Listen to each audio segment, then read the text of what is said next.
Terang aja lu. Kalau ditarget kaum globalis dan negara pendukung globalis, lu pastilah ditarget sama pejabat yang negaranya diokupansi sama globalis. Lu Westphalian sih, udah gitu lu terang-terangan lagi ambil posisi tersebut. Itu adalah kalimat dari guru besar filsafat kampus kenamaan di Jawa Tengah ketika berkomentar tentang akun YouTube Bosman yang dibungkam. Ternyata alhamdulillah balik lagi dengan persyaratan yang ketat. Sahabat tahu apa itu Westphalian? Istilah bagi orang atau pemimpin yang mengambil aliran nasionalis seperti Bung Karno misalnya, tokoh di Indonesia. Westphalian itu muasal lahirnya sistem demokrasi. Westphalian anti monarki atau anti kerajaan atau elitis, di mana sampai sekarang kaum nasionalis memang anti elitis berkuasa mutlak atau anti segelintir manusia mengendalikan seluruh sisa manusia hajat hidupnya. Westphalia Treaty atau Perjanjian Westphalia di sebuah tempat saat ini adalah wilayah Jerman di abad 17. Tahun 1648 perjanjian tersebut. Perjanjian ini adalah hasil kongres diplomatik besar sehingga menciptakan sistem tatanan politik baru di Eropa Tengah yang kelak disebut sebagai kedaulatan Westphalen. Sistem ini didasarkan pada konsep bernegara berdaulat yang tidak suka terhadap campur tangan pihak asing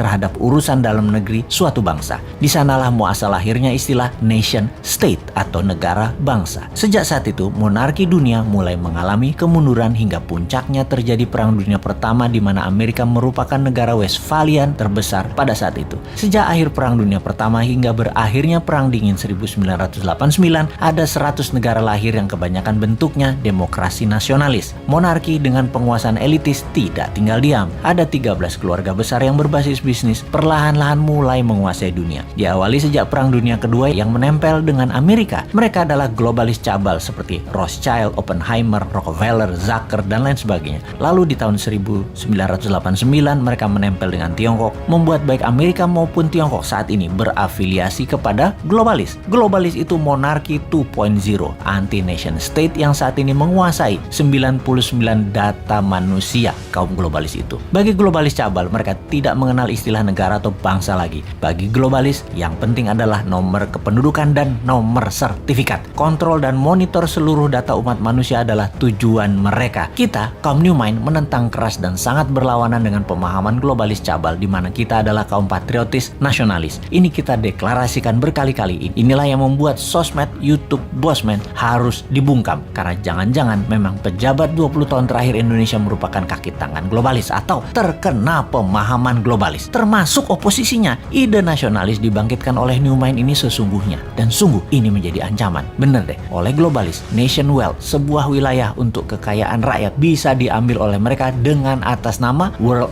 wealth, kekayaan dunia untuk dunia. Padahal kekayaan aset suatu negara ya milik rakyatnya seharusnya. Itu kalau rakyatnya pinter dan mentalnya nasionalis. Kalau rakyatnya dibodohin, rakyatnya melihat aset negara diambil asing yang didukung pejabatnya, dikatakan bener aja tuh tindakannya. Ya rapopo juga. Kenapa bisa sebodoh itu rakyatnya seperti negara tetangga? Karena kuatnya narasi propaganda yang dijaga ribuan buzzer. Dan itu solusi oleh mereka. Sungguh, bagi globalis, mereka harus pegang kekuasaan, mengontrol dan memonitor seluruh dunia, sementara mereka hanya segelintir 0,1% manusia. Aslinya tuh cabalis tidak peduli di Afrika mau banyak orang mati, di Timur Tengah banyak orang mati, Taliban, Al-Qaeda, ISIS bunuh orang banyak, mana mereka peduli. Kalau perlu mereka biayai, termasuk membeli opiumnya Taliban. Mereka hanya peduli pada kekayaan dan kekuasaan alam monarki kembali lagi berkuasa. Rakyatnya susah di ujung-ujung, mati sekalipun mereka nggak pikirin, nggak peduli. Orang mati jutaan sama virus nggak peduli. Globalis itu yang penting dapat nomor sertifikat penduduk manusia dengan paksa menggunakan sistem sebuah pemerintahan yang taat pada mereka. Beda dengan kaum nasionalis yang akan meratakan kesempatan, menyamakan peluang untuk seluruh rakyat berbasis meritokrasi pejabatnya. Siapa yang berprestasi,